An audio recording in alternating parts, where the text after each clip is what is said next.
Hi there, and welcome to another IronWorks brewing video. And on this video, we're looking at brewing kit.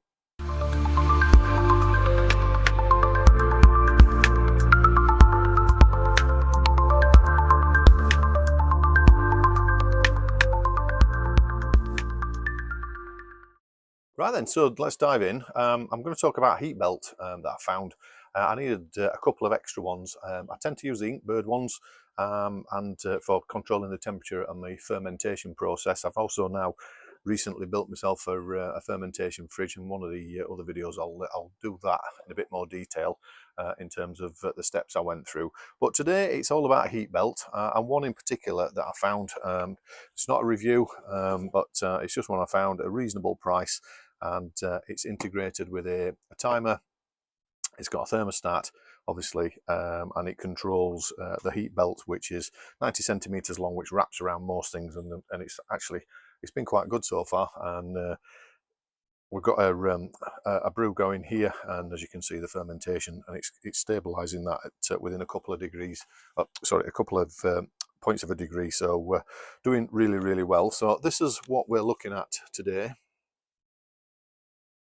And I will do a close-up on that one in a second. So I'll just shift camera position, and we'll do the obligatory unboxing. I've already been using this for, I think, about must be a week, just over a week now, and it's been pretty stable, and the temperature's been pretty good. I've also been checking it with another thermostat, just to thermometer, sorry, just to see how it's progressing. But let's have a look at this. I'll come back to you in a second. Okay, so we've got the heat belt. I think it cost about 30 quid, 28 pounds, something or other. I will put a link. I got from Amazon, so I'll put a link in the description. But this is the one. It's called Brewing Mate. Back this one. Put the box over there. Instruction manual. Need the glasses. So what you get in the box, you get a couple of different bands. These are like Velcro straps, and I can show you it's set up on the this brew here. You've got two different sizes. You've got a small band and a larger band. If I can get the cable ties off, that is.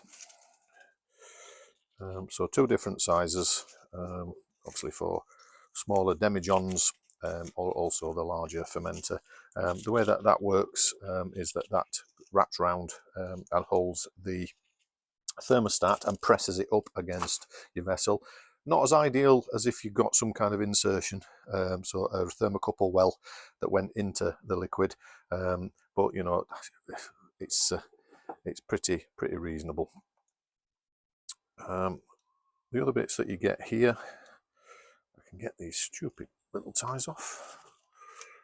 And there is, you've got obviously the mains and the plug head, which is a UK plug head. God, these UK plug head. I've checked the fuse inside. The fuse, surprisingly, the fuse you get with quite a lot of products. This is made in China, but quite a lot of products you have to double check, because they tend to stick with putting a 13 amp fuse in, which is completely wrong.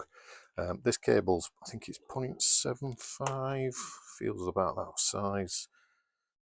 Yeah, 2 times 0.75. It says it just there, look. You'll not be able to read that, but it definitely says 0.75. So that'll carry maximum would be what I would think about 6 amps. So please do make sure that you've got the right fuse in there. This one's got a 3 amp fuse, which is absolutely bang on. The unit itself is 33 watts maximum. And you can control the level of power output on here as well, which I'll go into in a second. Included, you've obviously got the heat band itself. So the heat band is 90 centimeters long, so it's good enough to go around demijohns, and also plastic fermenters. I've got the Firmzilla which I'll show you in a second, just over to my left. I've also got some metal stainless steel fermenters, and I've tested the one I've got in use already on a few different ones, and it seems to work really well. And then the other final bit is obviously the way that it monitors the temperature itself. You've got a little presser, and that's basically just to hold it on to the side of the fermentation vessel. And again, I've got one set up just at the side of me on this plastic fermenter. So get rid of all these bloody clips.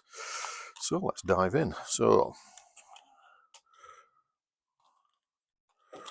plug this, I'll just put it into here for temporary.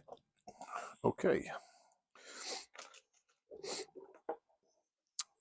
So the other beauty with this one, so you've got the heat belt. That will go around your fermenter, demijohn, or whatever you're using. You've got 4 buttons and a little controller, control panel. So the first thing to do is switch on the power. The power's shown as on, and it's shown that it's heating. The main thing to do is, obviously, you've got the temperature probe, and as I put my hand on the temperature probe, you'll start to see that increasing. But the main thing to do is to set temperature that you're wanting to control. So you can control it at either Fahrenheit or centigrade, and then I'll come on to that one in a second. So there we go. So we're at 14.9, so we want to go up. So that's saying I want it at 42 degrees. I definitely don't want it at 42 degrees. So we'll drop that down. We'll say we want it to stabilize at 20. Set. There you go. So that's now heating's on, and if I just put my hand on that while we go through the other stuff, you'll start to see the temperature increasing. The other stuff you've got on here, so if you press on set again, you can look at the temperature in Fahrenheit or Celsius. You've also got a timer, so you can actually set it to time to come on, to switch off after so many hours, which might be helpful in certain circumstances. And then you've got this one, which is L03, and this is your actual power outage wattage. So it's a maximum 33 watt heat belt, but you can increase, so you can go from, so the 3 represents, and the 4 represents the percentage. So 40%,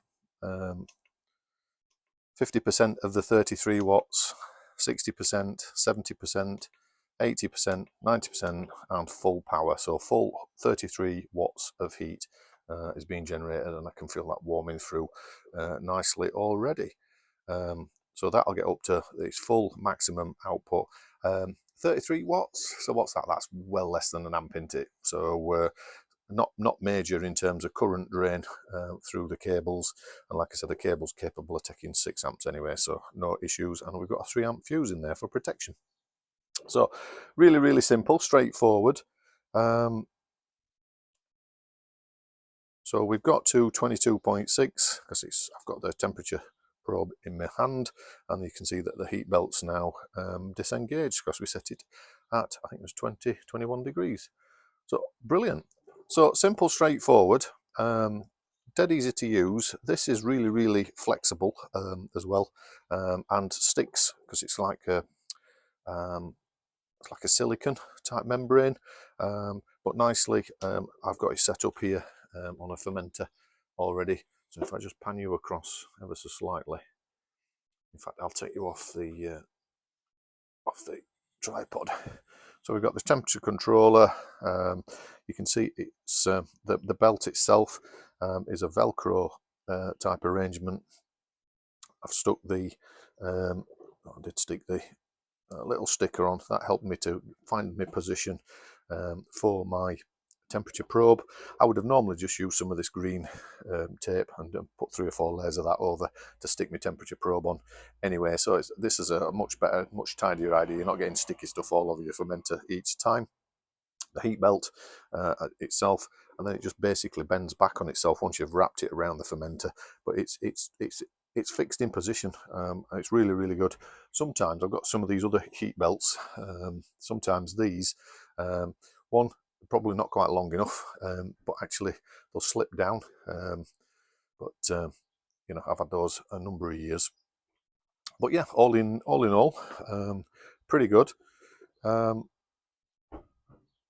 I think with the money. So I think in terms of durability, we'll see. We'll keep using these into swapping with my other kit that I've got. But no, quick run through. But that's it. Brewing Mate, Amazon. I'll put the link for the product if you're interested in having a look yourself. Like I said, it's not a review. I've used it. This is the first time. This is the first one. But up to now, like I said, it's been over a week, but it's stabilised. It's monitoring the temperature. It's and as you can see, we've got a healthy fermentation on this, which is a wine, believe it or not. Okay.